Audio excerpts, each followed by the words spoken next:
नमस्कार दोस्तों, आप सभी का साइन पे में स्वागत है। ये वीडियो होने वाली है मोटरसाइकिल में होने वाली वाइब्रेशन प्रॉब्लम्स के ऊपर। मोटरसाइकिल में वाइब्रेशन होने के पीछे बहुत सारे कारण होते हैं, इसलिए एक एक करके मैं आपको सभी पॉसिबल कारण जो है वो बताऊंगा।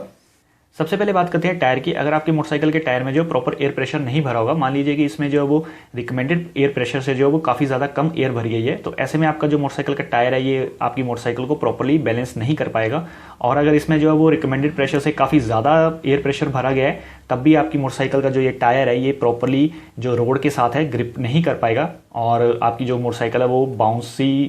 थोड़ी बाउंसी जैसी चलेगी। तो दोनों ही कंडीशन में जो है वो आपको वाइब्रेशन जो है वो महसूस होगी। और मैं आपको एक बात बता देना चाहता हूँ कि ऐसा तभी होगा जब आपकी मोटरसाइकिल में जो है वो रिकमेंडेड प्रेशर से बहुत ज़्यादा या तो एयर फिल कर दी गई हो या बहुत ही कम एयर फिल इसमें की गई हो। अगर इसमें जस्ट 1 से 2 PSI ऊपर नीचे होगा तब आपको इतनी ज़्यादा वाइब्रेशन जो है वो महसूस नहीं होने वाली। और ये अगर आपका चाहे फ्रंट टायर हो चाहे बैक टायर हो, दोनों में अगर इसमें से मतलब जो इसका एयर प्रेशर है वो कम या ज़्यादा होगा तो आपको वाइब्रेशन महसूस ज़रूर होगी। और इसीलिए कहा जाता है कि आपको अपने मोटरसाइकिल के टायर्स का जो प्रेशर है वो रेगुलर मेंटेन करना चाहिए। अगर टायर्स के ये ट्रेड जो कि टायर्स के ऊपर में ये ग्रूव जैसे बने रहते हैं, इनके बीच का जो ये हिस्सा है अगर ये अनइवनली वियर ऑफ हो जाए या इन ग्रूव्स के बीच में जो वो एक पत्थर या मिट्टी वगैरह जो वो फंस जाए, या आपने अपनी मोटरसाइकिल जो है वो एक ऑफ रोड पे आपने चलाई है और वहाँ पे किसी पत्थर वगैरह की वजह से ये जो हिस्सा है यहाँ पे किसी भी जगह पे इसमें जो वो पत्थर लगने की वजह से ये कट गया है हिस्सा या डैमेज हो गया है,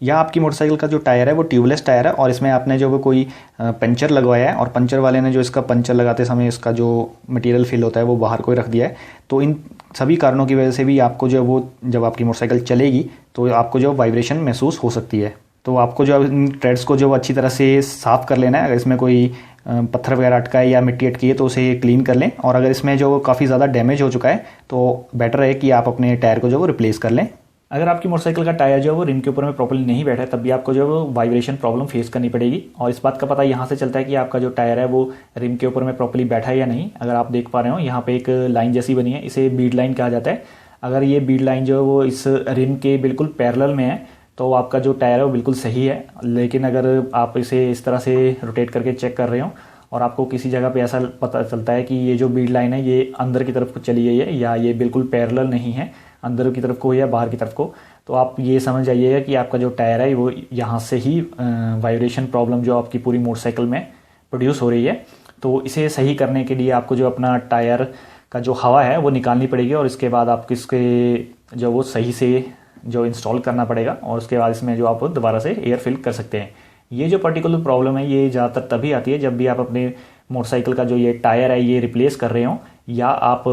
इस पे जो किसी जगह पे आपने पंचर वाले के पास में पंचर लगवाया हो और उसने इसे ओपन करके पंचर लगा के इसे दोबारा से जब सेट कर दिया और उसने ध्यान नहीं दिया कि इसकी जो बीड लाइन है प्रॉपर्ली अलाइन हो रही है या नहीं, और उसे ऐसे ही सेट कर दिया। दूसरे नंबर पे आता है मोटरसाइकिल का रिम। अगर ये कहीं से बेंड हो गया हो या इसमें जो डेंट्स वगैरह पड़ गए हो तो भी आपको जो मोटरसाइकिल में वाइब्रेशन प्रॉब्लम जो फेस करनी पड़ सकती है। और इसका सोल्यूशन यही है कि आपको जो अपना रिम जो है वो चेंज करना पड़ेगा, चाहे वो फ्रंट का हो चाहे वो बैक साइड का हो। इसके अलावा रिम में 2 बेरिंग्स लगे रहते हैं इंटरनली, उनमें से अगर एक में भी अगर प्ले आ जाती है तो आपको जो वाइब्रेशन प्रॉब्लम महसूस होना शुरू हो जाएगी। और इसका जो सोल्यूशन है वो यही है कि आपको उस बेरिंग को जो रिप्लेस करना पड़ेगा। साथ ही में कई बार जो हमारी ये बेरिंग्स रहते हैं ये एक सीट पे बैठते हैं जो कि हमारी इस रिम के ऊपर में ही बनी रहती है, वो कई बार लूज हो जाती है। अगर आपके केस में भी ऐसा होता है तो तब भी आपको जो वाइब्रेशन प्रॉब्लम जो है वो महसूस होना शुरू हो जाएगी। तो उसका सोल्यूशन यही है कि आप जो इस रिम को जो वो रिपेयर करवा लें या इसे जो रिप्लेस ही करना पड़ेगा। तीसरे नंबर पे आता है चेन सेट। अगर आपकी मोटरसाइकिल की चेन जो है काफ़ी ज़्यादा टाइट है या काफ़ी ज़्यादा लूज है, या आपने जो इसे प्रॉपर्ली लुब्रिकेट नहीं किया है और इसमें जो वो जंग पकड़ना शुरू कर दिया है, तो ऐसे में क्या होता है कि ये जो इसके चेन लिंक्स है ये स्टक होना शुरू हो जाते हैं, ये फ्लेक्सिबल नहीं रहते हैं, प्रॉपर्ली काम नहीं करते हैं और ऐसे में आपको जो है काफ़ी ज़्यादा वाइब्रेशन प्रॉब्लम जो फेस करना पड़ सकती है। तो इसका सोल्यूशन यही है कि आप अपनी मोटरसाइकिल की जो चेन है इसे रेगुलर जो है मेंटेन करके रखें। और अगर फ्रंट स्प्रॉकेट या बैक स्प्रॉकेट के जो ये टीथ रहते हैं ये अनइवनली वियर हो जाएं या इनमें से 1 या 2 टीथ जो टूट जाएं, तब भी आपकी मोटरसाइकिल में जो वो वाइब्रेशन प्रॉब्लम जो क्रिएट होती है। और इसे ठीक करने के लिए आपको जो इसका ये चेन सेट है ये कम्प्लीटली रिप्लेस करना पड़ जाता है। और कभी कभी जो इसके हमारे ये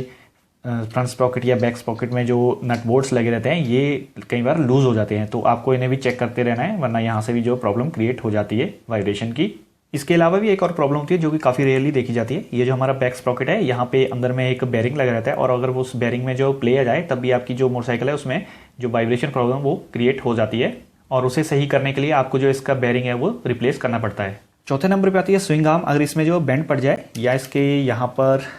इस जगह पे जो बुशेस लगे रहते हैं अंदर की तरफ में, अगर उनमें प्ले आ जाए तब भी आपकी जो मोटरसाइकिल है उसमें काफ़ी ज़्यादा वाइब्रेशन प्रॉब्लम क्रिएट होती है, और इसे आपको सही करने के लिए इसका जो ये बुशेस हैं ये चेंज करने पड़ेंगे। अगर ये कहीं से बैंड है तो आपको ये पूरी की पूरी जो स्विंग आर्म है इसे चेंज करना पड़ेगा। पांचवें नंबर पे आता है ब्रेकिंग सिस्टम। अगर आपकी मोटरसाइकिल में एक ड्रम ब्रेक सिस्टम लगा हो, चाहे वो फ्रंट टायर में लगा हो चाहे वो रेयर टायर में लगा हो, इसमें जो कई बार जो इसका ड्रम है वो अनइवनली वियर हो जाता है, और जब भी आप अपनी मोटरसाइकिल की ब्रेक अप्लाई करते हैं तो आपकी जो मोटरसाइकिल है वो काफ़ी ज़्यादा वाइब्रेट करती है। तो इस प्रॉब्लम का सोल्यूशन यही है कि आप अपनी मोटरसाइकिल का जो ड्रम है उसे या तो उसकी फेसिंग करवा लें, अगर वो बहुत ज़्यादा ही कट चुका है तो आपको जो अपना ये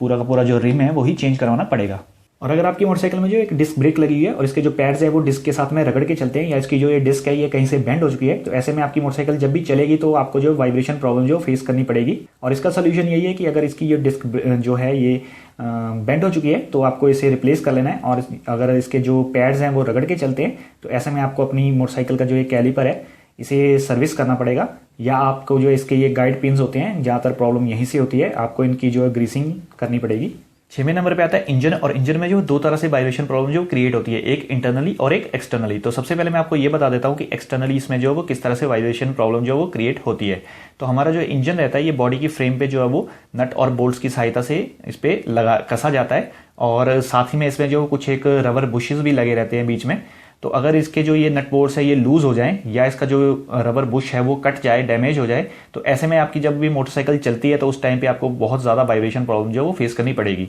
और इसका सोल्यूशन यही है कि आप इसके जो नट बोल्ट्स हैं उन्हें चेक कर लें, और अगर वो लूज है तो उन्हें टाइट कर लें, और अगर इनका जस्ट जो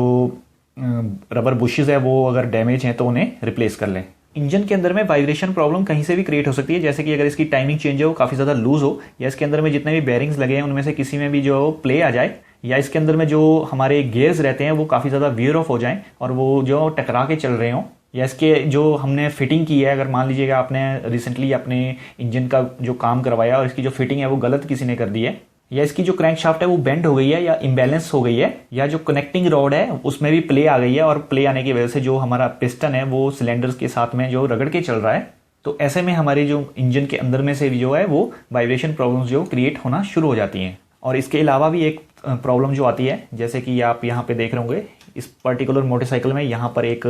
इंजन में जितनी भी गैसेस प्रोड्यूस होती हैं वो इधर से ही बाहर निकलती हैं। अगर ये पाइप जो ब्लॉक हो जाए और इंजन की जो गैसेस हैं उन्हें बाहर निकलने के लिए रास्ता ना मिले, तब भी इसमें जो वाइब्रेशन प्रॉब्लम जो आ जाती है। और इसके अलावा जो हमारे वेल्व्स रहते हैं उनकी अगर प्रॉपरली सेटिंग नहीं की होगी तो उनमें भी, उनकी वजह से भी हमारी मोटरसाइकिल में जो वो वाइब्रेशन प्रॉब्लम जो क्रिएट होती है। और इसके अलावा अगर हमारी मोटरसाइकिल में जो वो मिसिंग की प्रॉब्लम हो, मान लीजिए कि आपकी मोटरसाइकिल में जो काफ़ी ज़्यादा पेट्रोल जा रहा है या बहुत कम पेट्रोल जा रहा है और उसकी वजह से जो है वो यहाँ पे मिसिंग हो रही है, या इसमें जो प्रॉपरली टाइमिंग से जो है वो स्पार्क प्रोड्यूस नहीं हो पा रहा है, तब भी आपकी मोटरसाइकिल जो वाइब्रेट करेगी। तो इंजन से रिलेटेड जितनी भी वाइब्रेशन प्रॉब्लम है इन्हें सॉल्व करने के लिए हमें जो पहले ये पता होना चाहिए कि किस जगह से जो प्रॉब्लम की जो आवाज़ आ रही है या वाइब्रेशन जो वो क्रिएट हो रही है, पहले हमें वो चेक करना पड़ता है, उसके अकॉर्डिंग ही हम इसे जो वो सॉल्व कर पाते हैं। और कई बार हमारा जो ये मैग्नेट साइड में जो हमारा मैग्नेट व्हील लगा रहता है उसका जो बोल्ट है वो भी लूज हो जाता है और उसकी वजह से भी वाइब्रेशन प्रॉब्लम जो क्रिएट होती है, तो हमें इसे भी चेक कर लेना चाहिए। 7वें नंबर पे आते हैं शॉकर्स, और इन्हें जो काफ़ी ज़्यादा इग्नोर किया जाता है। मान लीजिए कि अगर आपके शॉकर जो लीक कर रहे हैं, इनमें से जो एक भी अगर लीक कर रहा होगा